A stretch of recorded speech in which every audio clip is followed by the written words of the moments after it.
संभल की जामा मस्जिद पर दावा किया जा रहा है कि ये पहले हरिहर मंदिर था, बाबर ने अपने दौर में उसको तोड़वा दिया और मस्जिद बनवाई।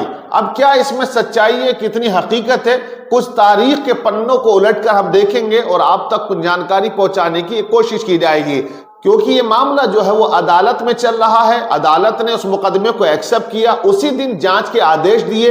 एक टीम जाती है मस्जिद के अंदर सर्वे करने के लिए, मस्जिद का 1.5 घंटे तक गालिबन सर्वे किया जाता है तमाम अधिकारियों की मौजूदगी में और वकला की मौजूदगी में। उसके बाद जो मस्जिद के सदर साहब हैं उनका कहना यह है कि मस्जिद के अंदर कोई भी ऐसी अलामत नहीं पाई गई जो मंदिर होने की निशानी को जाहिर करे या जो मंदिरों के अंदर पाई जाती है, और जो टीम है वो वापस चली जाती है। बहरहाल 29 नवंबर का वक्त अदालत ने दे दिया है। अब जामा मस्जिद की जो कमेटी है वो 29 नवंबर को अपनी बात कोर्ट के सामने रखेगी। लेकिन मैं आपको बता दूं कि जिसने दावा किया है मस्जिद के ऊपर मंदिर होने का, उसका नाम हरिशंकर जैन है, विष्णु शंकर जैन का। आपको यह भी बता दूं दोनों बाप बेटों का पेशा वकालत करना है। लेकिन आप ये भी समझ लीजिए ये दोनों बाप बेटा 110 मुकदमे इसी तरह के लड़ रहे हैं, यानी कि ज्ञानवापी मस्जिद में भी इनका इन्वॉल्व है, ये लोग उसमें दाखिल हैं, उसका मुकदमा ये पैरवी कर रहे हैं, उसको लड़ रहे हैं। 110 ऐसे मुकदमे हैं जो मुतनाज़े हैं, उनकी ये पैरवी कर रहे हैं। बहरहाल इन दोनों का काम यही है। अब ये बाहर के हैं क्योंकि संभल की आवाम का कहना यह है कि ये लोग जो दावा करने वाले ये बाहर से आके यहाँ दावा कर रहे हैं और संभल के माहौल को खराब करने की कोशिश की जा रही है। बाहर का वो संभल का भी नहीं है, उसने आके बिलावजी संभल का माहौल बिगाड़ने की कोशिश की।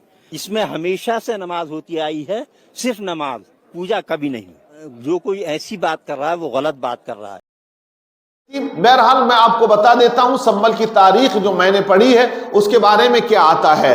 तो देखिए 1526 में जब बाबर ने लोधी हुक्मरानों को हराया था उसके बाद उसने संभल का दौरा किया। मौलाना मुईद रजा उन्होंने किताब लिखी है तारीख संभल, तो वो अपनी किताब में इस बात का जिक्र करते हैं कि बाबर ने मस्जिद की रिपेयरिंग तो जरूर करवाई लेकिन मस्जिद तामीर नहीं कराई। मस्जिद उससे पहले तामीर हो चुकी थी और जब उसके बोसीदा हाल को देखा तो उसने उसको जो है रिपेयरिंग कराया था। मौलाना मुईद साहब ने अपनी किताब में इस बात का भी जिक्र किया है कि इसकी तामीर का अंदाज भी मुगलिया दौर से मेल नहीं खाता है।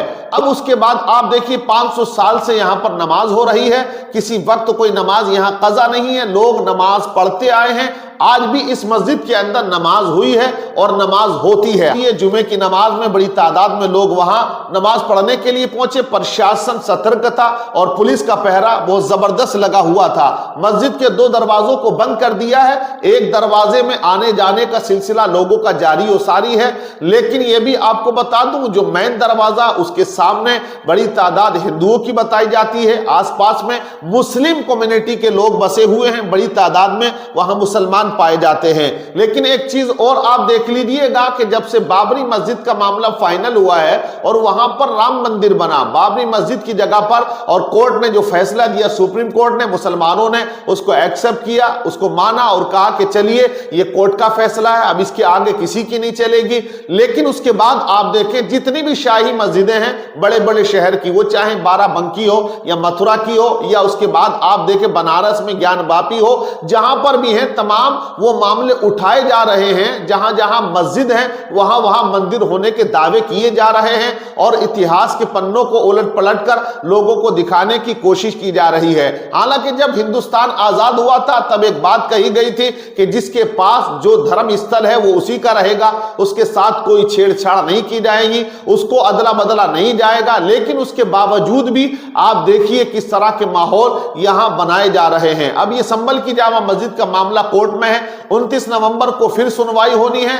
अब क्या रिजल्ट आएगा, क्या फैसला आएगा, ये वक्त बताएगा। लेकिन फिलहाल वहां नमाज हो रही है, जमात हो रही है, लोग नमाज पढ़ने जा रहे हैं। लेकिन वकील का कहना यह है, जो मसूद अहमद हैं, उनको एतराज है इस बात पर, उनको हैरत है इस बात पर कि यह मुकदमा मंगल की दोपहर अदालत में दायर किया गया, अपोजिशन को सुने बगैर सर्वे करने का हुक्म दे दिया गया और सर्वे भी उसी दिन शाम को किया गया, जबकि रिपोर्ट जमा कराने के लिए 29 नवंबर तक का वक्त है। संभल शहर की इस मस्जिद को लेकर पहले भी तनाजा किया गया, पहले भी आवाज उठाई गई थी, पहले भी कशीदगी पैदा की गई थी। अब सवाल यहां पर यह होता है आखिर मस्जिदों के अंदर ही ये लोग मंदिर को क्यों ढूंढते हैं? ہیں جو بھی اعتراض کرنے والے ہیں, جو مقدمے پیش کرنے والے ہیں, مقدمہ لڑنے والے ہیں, مقدمے دائر کرنے والے ہیں, آخرکار ان کو مندر مسجد کے اندر ہی کیوں دکھائی دیتا ہے, انہیں اور جگہوں پر کیوں دکھائی نہیں دیتا ہے؟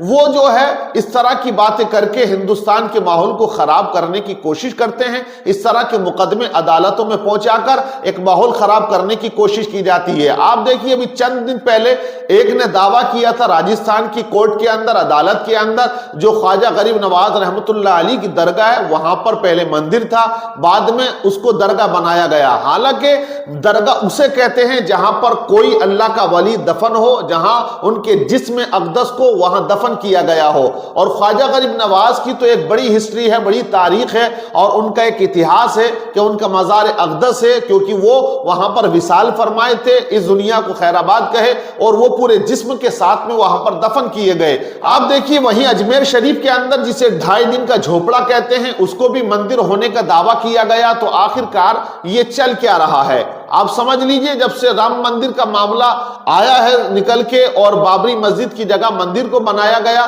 کورٹ نے وہ فیصلہ دیا, سب نے تسلیم کیا, کورٹ کے آگے کوئی اپنی آواز نہیں بلند کیا. اب اس کے بعد آپ دیکھیے روزانہ ایسے دعوے بہت مسجدوں پہ کیے جا رہے ہیں. تو آخر یہ سلسلہ کب تک چلے گا, کب جا کے تھمے گا؟ تو سرکار کو اور عدالتوں کو, کورٹ کو اس بارے میں سخت ایکشن لینا چاہیے, کیونکہ آپ دیکھیں کہ مسلمانوں کے یہاں جو مذہب ہے نا اسلام یہ کہتا ہے آپ کسی کی زمین پر ناجائز قبضہ کر کے نماز نہیں پڑھ سکتے ہیں, آپ کسی مندر پر نماز نہیں پڑھ سکتے ہیں, آپ کسی کی زمین پر زیادتی کے ساتھ قبضہ کر کے نماز نہیں پڑھ سکتے. نماز اس جگہ پہ پڑھی جائے گی جو کسی نے دے دی ہو, دان کر دی ہو, یا تمام لوگوں کے چندے سے کوئی زمین خریدی گئی ہو اور وہاں پر مسجد بنی ہو, وہاں پر عبادت کرنے کا حکم دیا گیا ہے. کسی کے گھر پر, کسی کی دکان پر ناجائز قبضہ کر کے اسلام کہتا ہے اگر نماز پڑھو گے تو آپ کی نماز نہیں ہوگی, کیونکہ مسجد کے لیے آزاد جگہ کا ہونا ضروری ہے. یہ مثال ہے, آپ دیکھیے نبی پاک صلی اللہ علیہ وسلم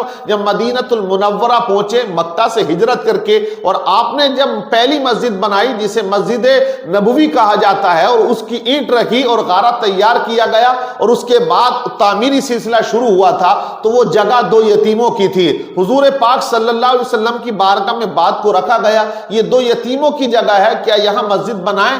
آقا کریم صلی اللہ علیہ وسلم نے فرمایا ان بچوں کو اس جگہ کی اجرت دے دی جائے. حالانکہ ان کا ایک کفیل تھا, اس نے کہا حضور ہم یوں ہی مسجد کو دینا چاہتے ہیں, لیکن آپ نے فرمایا نہیں, وہ مال یتیموں کا ہے, اور یتیم ابھی وہ بچے ہیں, اس لیے ان کو مال ادا کر دیا جائے, رقم ادا کر دی جائے. تو حضور پاک صلی اللہ علیہ وسلم نے وہ مسجد بھی نہیں بنائی, جبکہ وہ مسلمان تھے, وہ خود کہتے تھے کہ آپ لے لیجئے, لیکن وہ 2 بچوں کی تھی, آپ نے اس کی رقم ادا کروائی, اس کے بعد مسجد کا سلسلہ شروع کیا, مسجد کا کام شروع کیا. تو آپ یہاں سے جان سکتے ہیں کہ پروفٹ محمد صلی اللہ علیہ وسلم خود بچوں کی یا کسی مسلمان کی زمین پر مسجد نہیں بنائے, بلکہ اس کو خریدے. اور یہی حکم امت کے لیے بھی ہے, پہلے زمین خریدو, یا کوئی مسلمان ایسا ہے جو اپنی خوش دلی کے ساتھ میں وہ بالغ ہے, عاقل ہے, عقل مند ہے, سمجھدار ہے, بچہ نہیں ہے, پھر وہ کہے تمام لوگوں کی موجودگی میں یہ جگہ مسجد کے لیے دان کرنا چاہتا ہوں, میں دینا چاہتا ہوں, میں وقف کرنا چاہتا ہوں,